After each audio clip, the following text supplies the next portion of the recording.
Hello friends, कैसे हैं आप सब। स्वागत है आपका यूपीएससी एट होम प्रविशा के यूट्यूब प्लेटफॉर्म पे। हम जो यूपीएससी एंड यूपीपीसीएस की मेन साइंस एंड राइटिंग कर रहे हैं, उसी के साथ साथ हमने लक्ष्मीकांत और स्पेक्ट्रम की सीरीज़ स्टार्ट की है, जिसमें 12 चैप्टर कंप्लीट हो गए हैं दोनों सीरीज़ में। उसको आप लोग जाके हमारी प्लेलिस्ट में जाके उसको देखिएगा। अब हम एक नई सीरीज़ स्टार्ट कर रहे हैं जो कि यूपीपीसीएस के प्री एग्ज़ाम पे बेस्ड है, जो कि अक्टूबर में होने वाला है। तो ये हम इसके एक एक करके सारे सब्जेक्ट इससे कंप्लीट करवाएंगे प्री के पेपर से पहले। तो आप लोग इस पर जो है बने रहिएगा और आपको इसका बेनिफिट ज़रूर मिलेगा। तो क्वेश्चन हम देखते हैं। आज का जो फर्स्ट जो सब्जेक्ट जो हमने स्टार्ट किया है वो कौन सा एनवायरनमेंट है, इसको हम देखेंगे। इसके अंतर्गत जो पहला क्वेश्चन है वो क्या है, पर्यावरण अखंडता और सामुदायिक स्वास्थ्य प्रारूप का प्रस्ताव किसने दिया। तो ये किसने दिया है, यह रेडमैन ने दिया है। पर्यावरण अखंडता और सामुदायिक स्वास्थ्य प्रारूप प्रस्ताव दिया है रेडमैन ने। नेक्स्ट क्वेश्चन क्या है, पर्यावरण से अभिप्राय है। पर्यावरण से क्या अभिप्राय है, भूमि, जल, वायु, पौधे एवं पशुओं की प्राकृतिक दुनिया जो चारों ओर से अस्तित्व में है। मतलब भूमि, जल, वायु, पौधों एवं पशुओं की प्राकृतिक दुनिया जो इनके चारों ओर अस्तित्व में है, उन संपूर्ण दशाओं का योग जो व्यक्ति को एक समय बिंदु पर घेरे हुए होती है। भौतिक, जैविक और सांस्कृतिक तत्वों की अंतःक्रियात्मक व्यवस्था जो अंतर संबंधित होते हैं, उपयुक्त सभी। तो ये क्या है, ये हमने देखा है। इसका जो इसको हम चार्ट देख लेंगे। इसमें क्या है कि पर्यावरण उन सभी स्थितियों और प्रभावों का कुल योग है जो जीव समूह के विकास एवं जीवन पर असर डालते हैं। पर्यावरण के अंतर्गत वायु, जल, भूमि शामिल है। साथ ही गतिशील रूप में मानव, अन्य जीव जंतु, पौधे, सूक्ष्म जीव समूह। पर्यावरण अधिनियम 1986 के अनुसार पर्यावरण किसी जीव के चारों तरफ घिरे भौतिक व जैविक दशाएं हैं तथा उनके साथ अंतःक्रिया को सम्मिलित करता है। तो नेक्स्ट क्या है, नेक्स्ट क्वेश्चन हम देखेंगे, पर्यावरण अपकर्ष से अभिप्राय है। पर्यावरण अपकर्ष से क्या अभिप्राय है, पर्यावरणीय गुणों का पूर्ण रूप से निम्नीकरण, मानवीय क्रियाकलापों से विपरीत परिवर्तन लाना और पारिस्थितिक विभिन्नता के परिणाम स्वरूप पारिस्थितिकी असंतुलन, उपयुक्त सभी। तो ये हम इसको जो है चार डिटेल में देखेंगे कि पृथ्वी के प्राकृतिक आवासों का विनाश, उनके जैव विविधता की हानि, प्राकृतिक संसाधनों के अत्यधिक और असीमित क्षरण से पर्यावरण को होने वाली क्षति या क्षति के कारण उत्पन्न पर्यावरणीय और पारिस्थितिक असंतुलन को ही पर्यावरणीय अपकर्ष कहते हैं। नेक्स्ट क्वेश्चन क्या है, पर्यावरण अनुकूलन उपभोक्ता उत्पादों को चिन्हित करने के लिए सरकार ने आरंभ किया है। क्या आरंभ किया है, इको मार्क। इसमें क्या है, इसको हम इसका चार्ट देखेंगे कि पर्यावरण अनुकूल उपभोक्ता उत्पादों को चिन्हित करने के लिए सरकार ने इको मार्क आरंभ किया है। इको मार्क क्या है, यह पर्यावरण अनुकूल उत्पादों की पहचान करने के लिए एक सरकारी योजना है। इसमें घरेलू और अन्य उपभोक्ता उत्पादों को मान्यता एवं पहचान दी जाती है जो भारतीय मानक ब्यूरो द्वारा उत्पादों के लिए तय किए गए पर्यावरणीय गुणवत्ता मानदंडों पर खरे उतरें। नेक्स्ट क्या है, नीचे दिए गए कथनों पर विचार करें तथा एवं कूट से सही उत्तर को चुनिए।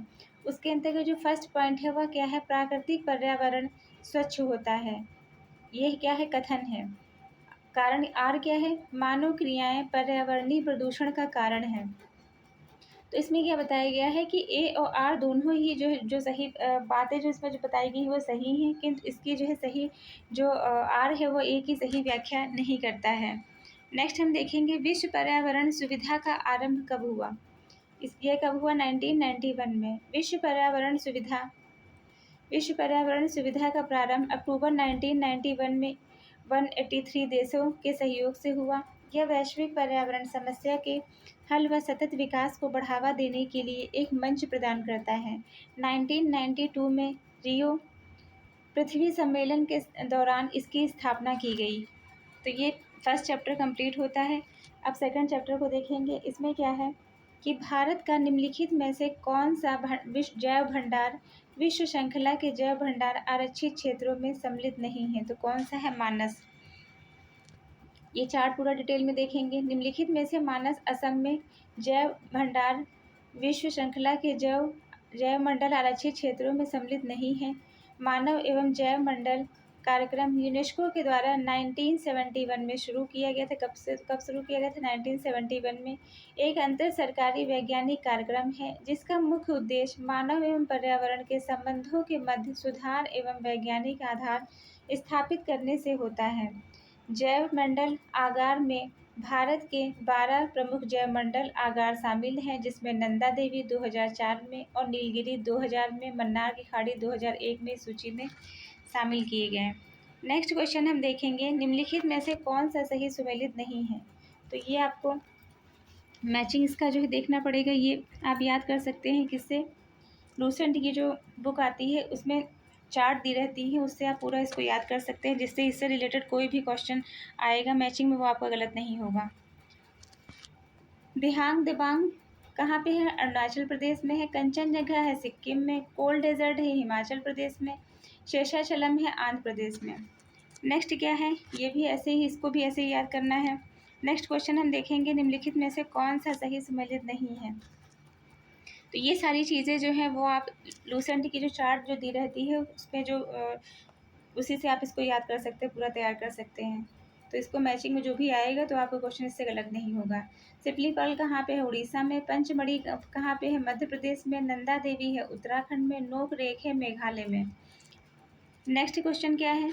सामान्यतः पर्यावरण को निम्न प्रकार से वर्गीकृत किया जा सकता है, निम्नलिखित में से कौन एक इस वर्गीकरण का अंश नहीं है? तो कौन सा है? परिचालन पर्यावरण, भौतिक पर्यावरण इसके अंतर्गत आता है, जैव पर्यावरण आता है और सांस्कृतिक पर्यावरण आता है। सामान्यतः पर्यावरण को संचालन पर्यावरण में विभाजित नहीं किया जाता है। पर्यावरण वास्तव में मौलिक एवं जैविक तत्वों के पारस्परिक कार्यवाही के संबंध को कहते हैं। इसी आधार पर निम्नलिखित प्रकार से इसे विभक्त किया गया है। पहला क्या है? भौतिक पर्यावरण, जिसमें जैविक तत्व, भू आकृतियाँ, जलवायु, तापमान, आर्द्रता से संबंधित है। फिर नेक्स्ट क्या है? सांस्कृतिक पर्यावरण, जो मानव के द्वारा निर्माण पर्यावरण, निर्यात और धर्म रीति रिवाज से संबंधित है। फिर है जैविक पर्यावरण, इसमें जैविक तत्व, मानव, पशु पक्षी और वनस्पति आते हैं। फिर क्या है? संज्ञात पर्यावरण, यह अपने संसाधनों का उपयोग करने में जो मानव के मन में आती है उसको संज्ञात पर्यावरण कहते हैं। नेक्स्ट क्वेश्चन हम देखेंगे, निम्नलिखित में से कौन सा एक जीनोम नहीं है? तो कौन सा नहीं है? पारिस्थितिक तंत्र। बायोम या जीवोम पारिस्थितिक तंत्र का ही एक प्रमुख भाग है। इसके अंतर्गत वनस्पति जीवों के समस्त क्रियाशील समूह शामिल किए जाते हैं। किसी प्रदेश विशेष की जलवायु, मिट्टी आदि कारकों को सामंजस्य स्थापित कर जो जटिल जैव समुदाय विकसित होते हैं उसे क्या कहते हैं? बायोम कहते हैं। बायोम के अंतर्गत निम्नलिखित तंत्र सम्मिलित होते हैं: सदाहरित वन बायोम, पर्णपाती वन बायोम और सवाना बायोम, घास का स्थल भूमि बायोम, मरुस्थलीय रेगिस्तान बायोम, टुंड्रा बायोम आदि। इस प्रकार पारिस्थितिक तंत्र बायोम नहीं है, बल्कि किसी बायोम में एक ही प्रकार का पारिस्थितिक तंत्र होता है। निम्नलिखित में से जो है जो नेक्स्ट क्वेश्चन है वो क्या है उसको हम देखेंगे। ये आपका पूछा गया है यूपी पीसीएस के आर ओ का जो मेंस एग्ज़ाम हुआ उसमें पूछा गया है। नीचे दिए गए दो वक्तव्य दिए गए हैं जिसमें एक का अभिकथन ए, दूसरे को कथन आर कहा गया है। ए में क्या कहा गया है? जैव मंडल एक खुला विवृत तंत्र का उदाहरण है। अगर आपको सारे फैक्ट या सारा कॉन्सेप्ट अगर आप लोगों को क्लियर है तो आपके ये कथन कारण वाले क्वेश्चन करने में आपको गलती नहीं होगी। आर में क्या कहा गया है? जैव मंडल के पदार्थ के प्रारंभिक निवेश के बाद पुनः नए पदार्थों का निवेश नहीं हो सकता है, परंतु ऊर्जा के निवेश एवं बहिर्माण पर कोई प्रतिबंध नहीं है।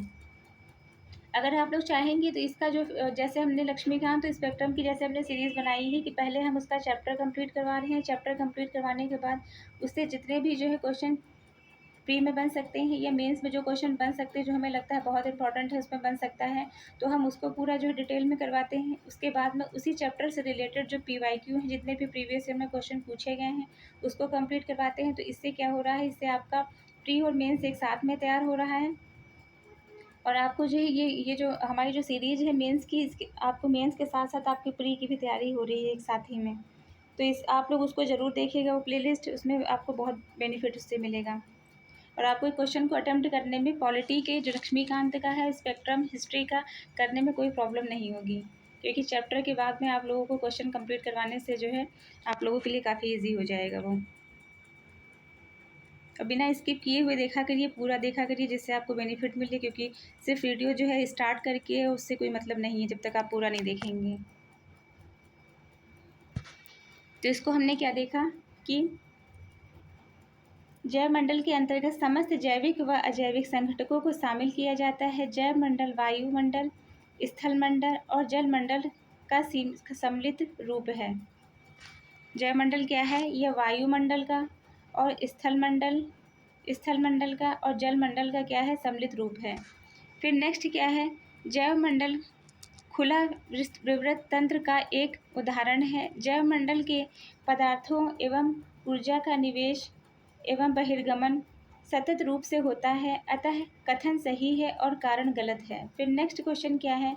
जैविक और अजैविक संघटकों के मध्य बिचौलिया का कार्य करते हैं। मतलब जो है जो जैविक अजैविक जो संगठक है उनके मध्य में जो बिचौलियाँ हैं वो क्या कार्य करते हैं? जैविक अजैविक संगठनों के मध्य बिचौलिए का कार्य अपघटक होता है, अपघटक करते हैं, जिससे वियोजक सूक्ष्म जीव होते हैं जो मृत पौधों, जंतुओं तथा जैविक पदार्थों को वियोजित मतलब जो है सड़ाना अथवा गलाना करते हैं। इस क्रिया के दौरान ये अपना भोजन भी निर्मित करते हैं तथा जटिल कार्बनिक जैविक पदार्थों को एक दूसरे से पृथक करके उन्हें सामान्य बनाते हैं, जिससे स्वपोषित प्राथमिक उत्पादक हरे पौधे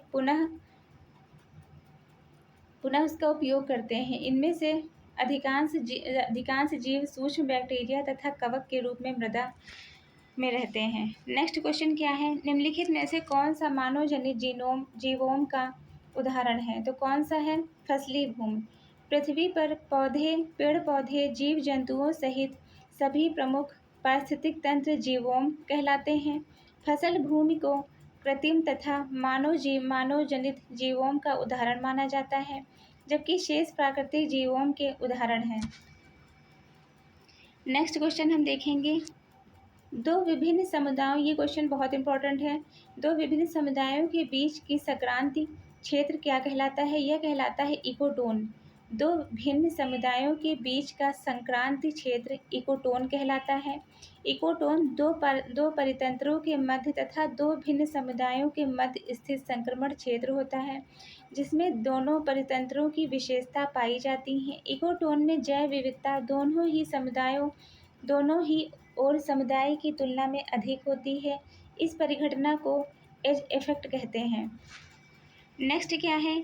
नेक्स्ट क्वेश्चन है, एक क्षेत्र के प्ररोहण के समांतर क्रमबद्ध परिवर्तन को कहा जाता है अनुक्रमण कहते हैं। एक क्षेत्र के प्ररोहण, ये जो बॉक्स दिया है वो आपको पढ़ना बहुत ज़रूरी है, क्योंकि इससे जो है आगे क्वेश्चन आपके बन सकता है एग्जाम में। एक क्षेत्र के प्ररोहण में समांतर क्रमबद्ध परिवर्तन को पारिस्थितिकी अनुक्रमण कहा जाता है। जैविक समुदाय में प्रकृति के प्रति गति पाई जाती है जो समय के साथ परिवर्तित होती रहती है। अनुक्रमण वह प्रक्रम है जिसके द्वारा किसी क्षेत्र में पाई जाने वाली वनस्पति और जंतु प्रजातियों के समुदाय समय के साथ साथ दूसरे समुदाय में भी परिवर्तन हो जाते हैं या दूसरे समुदाय का स्थान ले लेते हैं। इसे पारिस्थितिकी अनुक्रमण कहते हैं। नेक्स्ट हम देखेंगे जैव आरक्षित परिरक्षण क्षेत्र। इसमें क्या है? यह आनुवंशिक विभिन्नता से संबंधित है। जैव मंडलीय आरक्षित क्षेत्र स्थलीय और तटीय पारिस्थितिक प्रणाली में आनुवंशिक विविधता बनाए रखने वाले बहुउद्देशीय क्षेत्र हैं। वर्तमान में कुल 18 जैव मंडलीय आरक्षित क्षेत्र स्थापित किए जा चुके हैं। इन 18 जैव मंडलीय आरक्षित क्षेत्र स्थापित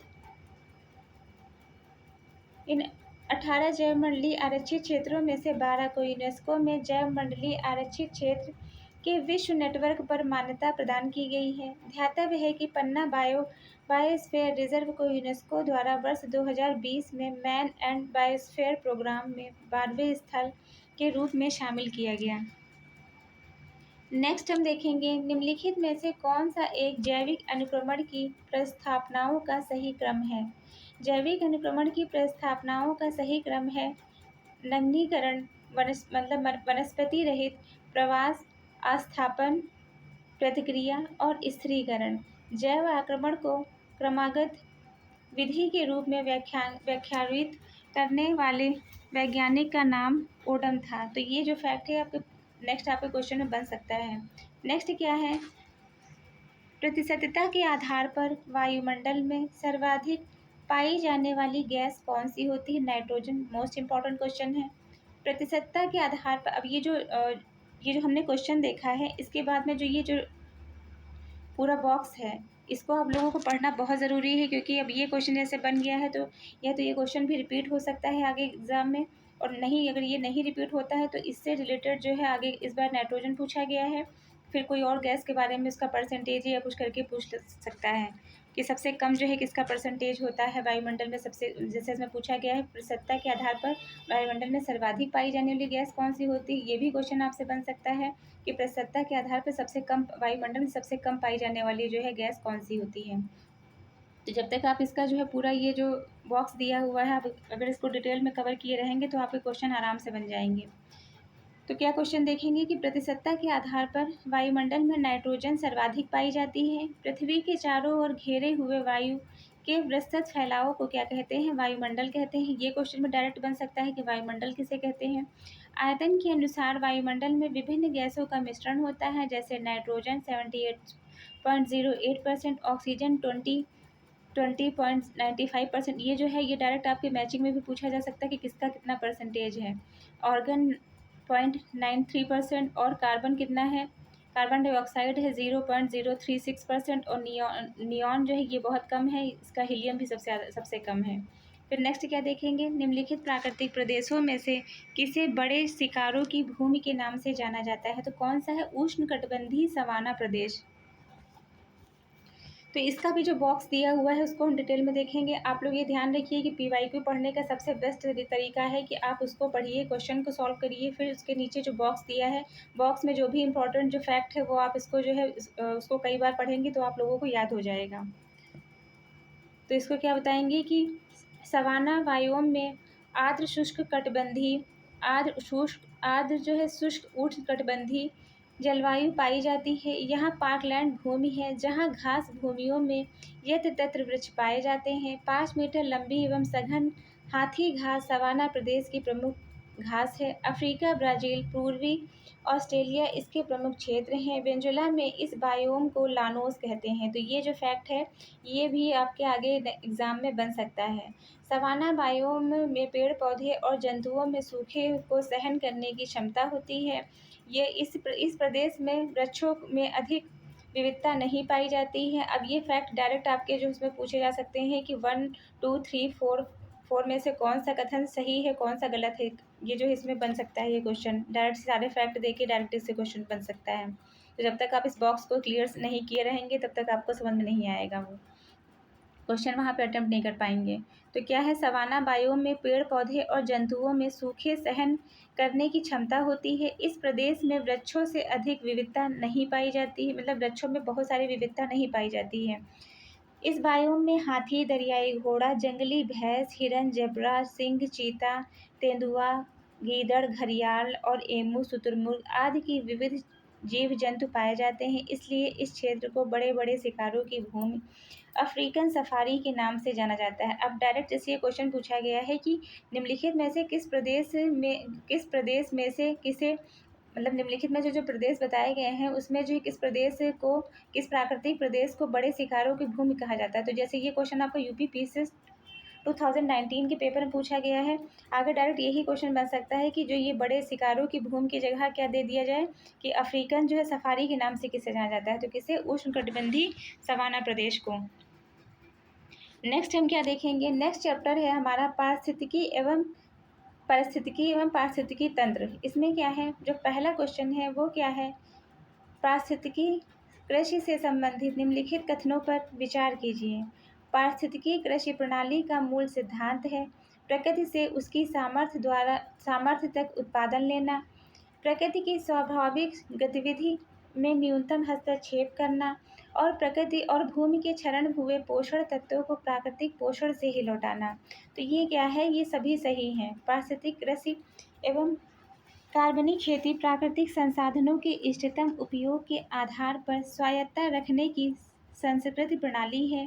इस कृषि का जो मुख्य उद्देश्य है वह रासायनिक संश्लेषण पदार्थों की उपस्थिति के बिना उच्च पोषण की गुणवत्ता प्राप्त करना है। इसके तहत प्रकृति में न्यूनतम हस्तक्षेप किए बिना भूमि के क्षरण हुए पोषक तत्वों को प्राकृतिक पोषकों से ही लौटाना है।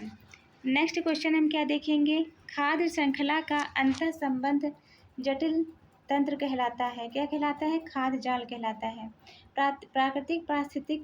प्राकृतिक पारिस्थितिकी में पारितंत्र में पाई जाने वाली खाद्य श्रृंखलाएं एक दूसरे से अलग रूप से प्रचलित नहीं होती हैं, वरन ये परस्पर संबंध होकर अंतर्ग्रहित प्रारूप बनाती हैं, जिसे क्या कहते हैं, जिसे खाद्य जाल कहा जाता है। फिर नेक्स्ट क्या है, खाद्य जाल में जैविक आवर्धन का कारण होता है। क्या होता है, कीटनाशक। खाद्य श्रृंखला के प्रत्येक स्तर पर जीवों के शरीर में हानिकारक पदार्थों से कीटनाशकों की सांद्रता में वृद्धि को जैविक आवर्धन कहा जाता है। फसलों को कीड़ों और बीमारियों से बचाने के लिए कीटनाशकों जैसे रासायनिक पदार्थों का छिड़काव पौधों पर किया जाता है। जब शाकाहारी जानवर पौधों का भोजन खाते हैं तो ये जहरीले रासायनिक कीटनाशक उनके शरीर में चले जाते हैं। नेक्स्ट क्वेश्चन क्या है, निम्नलिखित में से कौन सा एक पारिस्थितिक तंत्र के लिए सत्य है। कौन सा, दोनों ऊर्जा का प्रवाह एवं खनिज का चक्रण। मतलब इसमें बताया गया है कि ऊर्जा का प्रवाह एवं खनिजों का चक्रण दोनों पारिस्थितिक तंत्र के लिए सत्य हैं। पारिस्थितिक तंत्र पारिस्थितिकी समुदाय की एक इकाई है जो जैविक, भौतिक तथा रासायनिक घटकों से निर्मित होती है। ऊर्जा पारतंत्र में सौर विकिरण के रूप में प्रवेश करती है और उत्पादकों एवं खाद्य में परिवर्तित होती है।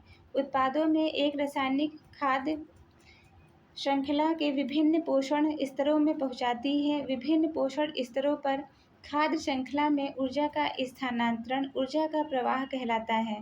परितंत्र का समस्त कार्य इसमें गुजरती हुई ऊर्जा के प्रवाह पर निर्भर होता है। नेक्स्ट क्या है, नेक्स्ट क्वेश्चन आपका पूछा गया है यूपी पीसीएस आरओ मेंस 2021 में। इसको क्या देखेंगे, इसमें है कि निम्नलिखित में से कौन सा स्थलीय पारिस्थितिक तंत्र का उपभाग नहीं है।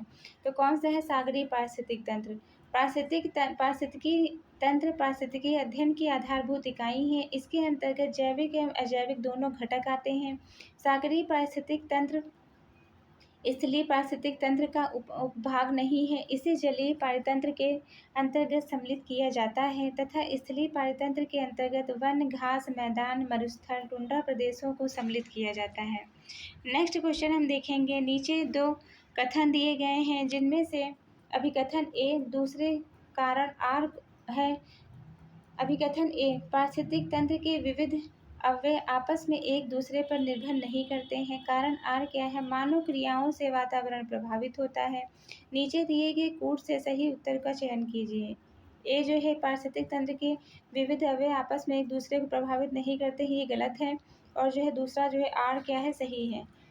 ये क्वेश्चन आपका पूछा गया है यूपी पीसीएस 2021 के पेपर में और यही क्वेश्चन आपका यूपी पीसीएस आरओ मेंस 2016 के पेपर में पूछा गया है। तो ये क्वेश्चन काफ़ी इंपॉर्टेंट है। नेक्स्ट हम देखेंगे, पारिस्थितिकी तंत्र की अवधारणा प्रथम बार किसने दी। तो एजी टांसले के द्वारा दी गई है। ये क्वेश्चन आपका बहुत सारे एग्जामों में पूछा गया है, तो ये मोस्ट इंपॉर्टेंट क्वेश्चन है। तो इसका हम बॉक्स देख लेंगे कि पारिस्थितिक तंत्र की अवधारणा सर्वप्रथम 1935 में एजी टांसले के द्वारा प्रस्तावित की गई। टांसले के अनुसार पारिस्थितिक तंत्र भौतिक तंत्रों का एक विशेष प्रकार है जिसकी रचना जैविक घटकों से होती है। सामुद्रिक पारिस्थितिकी तंत्र पृथ्वी के सर्वाधिक भाग 71% पर फैला हुआ है। इसे स्थायी पारिस्थितिक तंत्र कहते हैं। नेक्स्ट क्वेश्चन क्या है, नेक्स्ट क्वेश्चन है पारिस्थितिक संक्रमण अवधारणा का सर्वप्रथम प्रयोग किसने किया था। तो किसने किया था, बेनेट ने द्वारा किया गया था। यह क्वेश्चन आपका यूपी पीसीएस 2020 के पेपर में पूछा गया है कि पारिस्थितिक संक्रमण की अवधारणा सर्वप्रथम बेनेट महोदय के द्वारा प्रयोग किया गया। वास्तव में पारिस्थितिकी संक्रमण इकोटोन दो बायोम के बीच संक्रमण क्षेत्र को कहते हैं जहाँ समुदाय मिलते हैं और एकत्रित एकीकृत करते हैं। इकोटोन पारिस्थितिक तंत्र में एक टिकाऊ जैव समूह कहलाता है। नेक्स्ट हम क्या देखेंगे? नेक्स्ट है समुदायों का पूर्ण क्रम के जो क्रमशः एक निश्चित स्थान बदलता है क्या कहलाता है? सीयर कहलाता है। पारिस्थितिक तंत्र के विकास के अनुक्रमों की संक्रमणकारी अवस्थाओं को सीयर कहा जाता है। यह पारिस्थितिक तंत्र के श्रृंखलाबद्ध क्रमिक विकास को दर्शाता है। यह क्रमिक विकास प्राथमिक अनुक्रम से होकर अंतिम अनुक्रम अर्थात जलवायु चरम होता है, जबकि लंबी अवधि के समय के साथ पारिस्थितिक समुदाय के प्रजाति संरचना का क्रमशः बदल जाना पारिस्थितिकी अनुक्रम कहलाता है। नेक्स्ट क्वेश्चन हम देखेंगे, एक पारिस्थितिक तंत्र के विभिन्न घटकों से होकर पोषक तत्वों का गुजरना क्या कहलाता है? जैव भू रसायन चक्र क्या कहलाता है? पारितंत्र से पोषक तत्व कभी समाप्त नहीं होते, ये बार बार पुनः चक्रित होते रहते हैं। जैव एवं अजैविक तत्व संचरण जीवमंडल, वायुमंडल, जलमंडल और स्थल मंडल में कई बंध तंत्रीय चक्रों द्वारा होता है। एक पारितंत्र में विभिन्न घटकों के माध्यम से पोषक तत्वों की गतिशीलता को जैव भू रासायनिक चक्र कहा जाता है। नेक्स्ट क्वेश्चन क्या है? नेक्स्ट क्वेश्चन है, पारिस्थितिक तंत्र का प्रेरक बल होता है, क्या होता है? सौर ऊर्जा। पारिस्थितिक तंत्र का प्रेरक बल सौर ऊर्जा होता है। सौर ऊर्जा के कारण ही जैव समुदाय विकास कर पाते हैं। नेक्स्ट क्वेश्चन क्या है? वर्तमान जनसंख्या के सुखों का परित्याग किए बिना भविष्य के लिए ऊर्जा और अन्य संसाधनों की बचत निम्नलिखित में से कौन सी अवधारणा को परिभाषित करती है? ये क्या है? संपोषणीय विकास। इसको आपने मेंस में भी पढ़ा है। संपोषणीय विकास का मानव विकास की वह प्रक्रिया है जिसमें पर्यावरण को क्षति पहुँचाए बिना प्राकृतिक संसाधनों का प्रयोग किया जाता है। साथ ही भावी पीढ़ियों की आवश्यकताओं को ध्यान में रखते हुए इनके न्यूनतम उपयोग पर बल दिया जाता है। धारणी तथा सतत विकास की अवधारणा 1987 में world commission of environment and development ने अपनी रिपोर्ट आवर कॉमन फ्यूचर में प्रस्तुत किया। नेक्स्ट क्वेश्चन हम देखेंगे। नेक्स्ट क्वेश्चन क्या है आपका? निम्नलिखित में से कौन सा पारिस्थितिक तंत्र के विषय में सही नहीं है? पहला क्या है? एक अजैविक जैविक संघटकों से युक्त होता है। दूसरा है अपनी स्वयं की उत्पादकता होती है, यह एक बंद, ये जो है गलत है। चौथा क्या है? यह प्राकृतिक संसाधन तंत्र है। सर्वप्रथम एजी टांसले के द्वारा प्राणी विज्ञानी 1935 में इकोसिस्टम शब्द का प्रयोग किया गया। ये फैक्ट आपके पहले पीवाईक्यू में पूछा जा चुका है।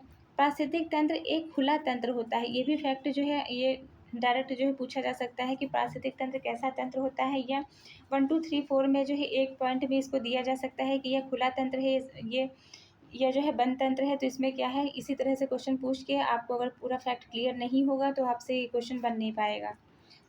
तो ये क्या है? पारिस्थितिक तंत्र में जैविक अजैविक संघटक, पोषण स्तर, ऊर्जा प्रवाह, जैव भू रसायन चक्र, प्रकाश संश्लेषण आहार श्रृंखला, आहार जाल, उत्पादकता स्थिरता, पादप जगत, जीव जगत, बायोम, पर्यावरण अवनयन, असंतुलन, प्राकृतिक आपदाएं, प्रदूषण एवं पर्यावरण प्रबंधन आदि का अध्ययन किया जाता है। नेक्स्ट क्या है? निम्नलिखित के बीच पारिस्थितिक संबंधों का अध्ययन है। किसके बीच में? जीव और उनके वातावरण के बीच में। ये फैक्ट आपके प्री के पॉइंट ऑफ व्यू से बहुत ज़्यादा इंपॉर्टेंट है। इसको क्या देखेंगे? इसका जो है बॉक्स देखेंगे कि पारिस्थितिकी को सर्वप्रथम परिभाषित विस्तृत अध्ययन के लिए जर्मन जीव वैज्ञानिक अर्नेस्ट हैकेल 1869 को प्राप्त। उनके अनुसार वातावरण और जीव के समुदाय के मध्य पारस्परिक संबंधों के अध्ययन को पारिस्थितिक तंत्र कहते हैं। इससे जीव एवं उनके स्थान के संपूर्ण जैविक अजैविक संघटकों के अध्ययन का बोध होता है। इतना ही नहीं बल्कि इनके अंतर संबंधों की जटिल प्रक्रिया की ओर संकेत मिलता है।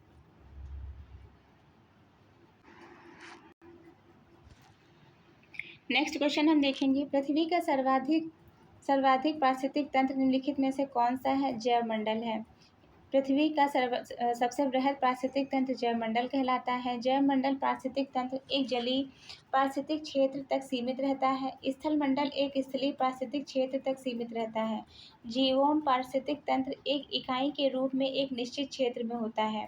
पृथ्वी का सर्वाधिक बृहद पारिस्थितिक तंत्र जैवमंडल है। जैवमंडल सामान्य रूप से पृथ्वी की सतह के चारों ओर व्याप्त एक आवरण है, जिसके अंतर्गत जंतुओं तथा वनस्पतियों का जीवन बिना किसी रक्षक साधन के संभव होता है। जैवमंडल मुख्य रूप से 3 संघटकों से निर्मित होते हैं: जैविक संघटक, अजैविक संघटक और ऊर्जा संघटक। नेक्स्ट क्या हम देखेंगे, निम्नलिखित में से कौन सा कृत्रिम पारिस्थितिक तंत्र है। उसके अंतर्गत पहला क्या है, धान का खेत। इसके अंतर्गत जो है क्या देखेंगे कि धान का खेत, ये क्वेश्चन आपका यूपी पीसीएस 2016 के पेपर में पूछा गया है। धान का खेत कृषि भूमि कृत्रिम पारिस्थितिक तंत्र होता है, क्योंकि इसमें प्राकृतिक रूप से जैव विविधता नहीं पाई जाती है, जबकि वन मरुस्थल, चारागाह, झील और घास के मैदान पारिस्थितिक तंत्र प्राकृतिक पारितंत्र के उदाहरण हैं। नेक्स्ट हम क्या देखेंगे, निम्नलिखित भारत के निम्नलिखित पारिस्थितिक क्षेत्रों में कौन सा क्षेत्र सही है। उसके अंदर क्या है, दक्षिण पश्चिम घाट आर्द्र वन, तराई दुआर चौड़े पत्ती वाले वन, कच्छ का रण, घास के प्रदेश, पूर्वी दक्कन पठार, शुष्क सदाबहार वन। नेक्स्ट हम देखेंगे, निम्नलिखित में से निम्नलिखित वृक्षों में कौन सा पारिस्थितिक मित्र नहीं है। तो कौन सा है, यूकेलिप्टस। अत्यधिक मात्रा में भूमिगत जल के अवशोषण करने के कारण यूकेलिप्टस पारिस्थितिक मित्र नहीं कहा जाता है। ये क्वेश्चन आपको यूपी पीसीएस के 2005 और 22 ये दोनों एग्जाम में पूछा गया है, तो काफ़ी इंपॉर्टेंट क्वेश्चन है। आप लोगों को क्वेश्चन करने के साथ साथ इसका बॉक्स जरूर कंप्लीट करना है, क्योंकि बॉक्स से आगे के क्वेश्चन बन सकते हैं। नेक्स्ट हम क्या देखेंगे, बायोनॉमिक्स के बारे में निम्नलिखित में से कौन सा कथन सही है। पहला, इसका शाब्दिक अर्थ होता है जीवन का प्रारंभ। दूसरा, यह पारिस्थितिकी का पर्याय है। तीसरा, यह प्राकृतिक तंत्रों के मध्य के मूल्य पर जोर देता है जो मानव तंत्रों को प्रभावित करते हैं। तो इसके अंतर्गत जो है दूसरा और तीसरा सही है। बायोनोमिक्स शब्द बायो प्लस नॉमिक्स शब्दों से मिलकर बना है। बायो का तात्पर्य होता है जीव व जीवन से, जबकि जो है नॉमिक्स ग्रीक शब्द नोमोस से व्युत्पन्न है, जिसका अर्थ होता है नियम, लॉ। इस प्रकार बायोनोमिक्स शब्द का शाब्दिक अर्थ है जीवन का प्रारंभ नहीं, बल्कि जीवन के नियम समीचीन प्रतीत होता है। यह पारिस्थितिकी का पर्यावरण है, यह पारिस्थितिकी का पर्याय है। साथ ही यह प्राकृतिक तंत्र के मूल्यों पर बल देता है जो मानव तंत्रों को प्रभावित करते हैं। नेक्स्ट क्वेश्चन हम देखेंगे, निम्नलिखित कथनों में से कौन पर विचार कीजिए। पहला क्या है, कथन ए है, एक बायोम एक पारिस्थितिक तंत्र होता है। कारण जो आर है वो क्या है, यदि एक प्रदेश के जीव जैव एवं अजैव दोनों तत्व सम्मिलित किए जाते हैं, मतलब यदि एक प्रदेश के जैव एवं अजैव दोनों तत्व सम्मिलित किए जाते हैं। इसमें क्या है, ए और आर दोनों सही है, आर की सही व्याख्या करता है। नेक्स्ट क्वेश्चन हम देखेंगे, निम्नलिखित में से कौन सा कथन सही सुमेलित है। इसके अंतर्गत जो है क्या है, हरे पौधे क्या है, पारिस्थितिक तंत्र के अंतर्गत आते हैं। तो ये जो है हमने देखा, ये क्वेश्चन आपका यूपी पीसीएस 2015 के पेपर में पूछा गया है। नेक्स्ट क्वेश्चन हम देखेंगे, निम्नलिखित में से कौन सा पारिस्थितिक तंत्र की जैव विविधता की बढ़ोतरी के लिए उत्तरदायी नहीं है। तो कौन सा है, पोषण स्तरों की कम संख्या, पारिस्थितिकी तंत्र की उत्पादकता, मध्य व्यवधान, पारिस्थितिक तंत्र की आयु। पारिस्थितिक तंत्र की आयु, मध्य व्यवधान और पारिस्थितिक तंत्र की उत्पादकता इत्यादि कारक पारिस्थितिक तंत्र की जैव विविधता की बढ़ोतरी के लिए उत्तरदायी हैं। ध्यातव्य है कि पोषण स्तरों की संख्या कम होने से पारिस्थितिक तंत्र की जैव विविधता में कमी आती है। जैव विविधता दिवस कब मनाया जाता है, ये जो है मनाया जाता है 22 मई को। ये फैक्ट भी आपके प्री के पॉइंट ऑफ व्यू से काफ़ी इंपॉर्टेंट है। नेक्स्ट क्वेश्चन क्या है, नेक्स्ट क्वेश्चन है, निम्नलिखित में से किस कार्य से पारिस्थितिक संतुलन बिगड़ता है। तो किससे, लकड़ी के काटने से। वनों को उन्मूलन, पेड़ों को काटने से पारिस्थितिक संतुलन बिगड़ता है, जबकि वन रोपण, सामाजिक वानिकी इत्यादि कारक पारिस्थितिक संतुलन को बनाए रखने में सहायक होते हैं। तो नेक्स्ट क्वेश्चन हम क्या देखेंगे, नेक्स्ट क्वेश्चन है हमारा, पारिस्थितिक स्थायी मितव्ययी है, यह किस आंदोलन का नारा है? ये चिपको आंदोलन का नारा है। ये फैक्ट आपका पूछा गया है यूपी पीसीएस मेंस 2007 के पेपर में। इसमें क्या है? पारिस्थितिक स्थायी मितव्ययी है, यह चिपको आंदोलन का नारा है, जबकि एप्को आंदोलन दक्षिण भारत के पर्यावरण संरक्षण से संबंधित आंदोलन था। यह आंदोलन कर्नाटक में प्रारंभ हुआ था। नेक्स्ट क्वेश्चन हम देखेंगे 47 नंबर का क्वेश्चन है कि पारिस्थितिकी पदछाप की माप की इकाई है, क्या है? भूमंडलीय हेक्टेयर। एक मनुष्य के जीवन को पूर्ण रूप से धारण करने के लिए आवश्यक न्यूनतम भूमि को पारिस्थितिकी पदछाप कहते हैं। एक पदछाप पृथ्वी के पारिस्थितिक तंत्र पर मानवीय मांग का एक मानक है, जिसकी इकाई भूमंडलीय हेक्टेयर है। नेक्स्ट क्वेश्चन क्या है? झील पारिस्थितिक में पोषण तत्वों की प्रचुरता की प्रक्रिया को क्या कहा जाता है? यूट्रोफिकेशन कहते हैं। जलीय पारितंत्र को पोषक तत्वों से समृद्ध करना यूट्रोफिकेशन कहलाता है। यूट्रोफिकेशन की प्रक्रिया में जलाशय पारिस्थितिकी में पौधे तथा शैवाल का विकास होता है। एलिलोपैथी किसी एक पौधे का दूसरे पर पड़ने वाला लाभदायक अथवा हानिकारक उपचाई प्रभाव। उदाहरण के लिए यूकेलिप्टस वृक्ष के विषाक्त पदार्थ जो कुछ अन्य पौधों के विकास में बाधा डालते हैं। फिर क्या है? बीओडी। इसके अंतर्गत जैव रासायनिक अपघटक के लिए आवश्यक ऑक्सीजन की मांग, जैविक पदार्थों को घुलने तथा अपघटित होने के लिए वांछित ऑक्सीजन मात्रा। फिर क्या है? बायोमैग्नीफिकेशन। इसके अंतर्गत भोजन श्रृंखला में ऊर्ध्वमुखी किसी हानिकारक एवं सामान्य विषैले पदार्थ का अत्यधिक शक्तिशाली होना। नेक्स्ट क्वेश्चन हम देखेंगे अधोलिखित में से कौन से जैव मंडल तक जैव संगठन का क्रम है? क्या है? जीव से जैवमंडल तक संगठन का सही क्रम है जनसंख्या, समुदाय, पारिस्थितिक तंत्र और भूदृश्य। फिर क्या है? नेक्स्ट क्वेश्चन है जो कि आज की सीरीज का लास्ट क्वेश्चन है। पारिस्थितिकी अनुक्रमण के 4 महत्वपूर्ण चरण कौन से हैं? पहला क्या है? पहला है क्षीणता, फिर क्या है? आक्रमण, फिर है प्रतिस्पर्धा, फिर क्या है? स्थानांतरण। तो ये हमने 50 क्वेश्चन कंप्लीट कर लिए हैं। इसको हम देखेंगे इसका बॉक्स कि जब किसी पारिस्थितिक तंत्र में एक जैव समुदाय का स्थान कालांतर से दूसरे जैव समुदाय तक ग्रहण कर लिया जाता है तो उसे पारिस्थितिकी अनुक्रमण कहते हैं। पारिस्थितिकी अनुक्रमण के दौरान इन चारों का सही अनुक्रमण, क्षीणता, आक्रमण, प्रतिस्पर्धा तथा स्थानांतरण होना पारिस्थितिकी तंत्र के एक गतिक या क्रियात्मक अवधारणा है। इसमें जीवों तथा उसके वातावरण के मध्य विभिन्न पदार्थों के आदान प्रदान का क्रम चलता रहता है। तो ये हमारा जो है हमारी जो प्री की सीरीज़ हमने स्टार्ट की है उसकी 50 क्वेश्चन हमने कंप्लीट कर लिए जो कि इन्वायरमेंट सब्जेक्ट से थे। और हमारी जो उसी के साथ साथ हमारी जो लक्ष्मीकांत स्पेक्ट्रम की सीरीज़ चल रही है उसमें भी प्री के क्वेश्चन जो PYQ जो पूछे गए हैं वो हम कंप्लीट करवा रहे हैं। तो लक्ष्मीकांत जो पॉलिटी है और जो हिस्ट्री है वो उसी सीरीज़ के माध्यम से कंप्लीट हो जाएगी, क्योंकि हम जो चैप्टर करवाने के बाद में उससे रिलेटेड जितने भी उस चैप्टर से रिलेटेड जितने भी PYQ पूछे गए उसको कंप्लीट करवाते हैं। तो आपका हिस्ट्री हो गया और जो है पॉलिटी हो गया, इन्वायरमेंट हम करवा रहे हैं। इसके साथ साथ जो सब्जेक्ट और बचते हैं वो भी हम पूरा कंप्लीट करवा देंगे। तो ये इससे आपका जो है प्री की तैयारी बहुत अच्छी हो जाएगी। आप लोग इसके हमारे साथ साथ मेंस आंसर राइटिंग की भी प्रैक्टिस करते रहिए। आपके साथ में प्री की भी तैयारी हो रही है और जो करंट अफेयर के जो क्वेश्चन बनते हैं प्री में जो क्वेश्चन बन सकते हैं उसको भी हम आगे के सीरीज़ में स्टार्ट करेंगे। तो ऐसे ही पढ़ते रहिए, लाइफ में आगे बढ़ते रहिए। UPSC एट होम प्रविशा के साथ में मेंस आंसर राइटिंग करते रहिए। Thank you.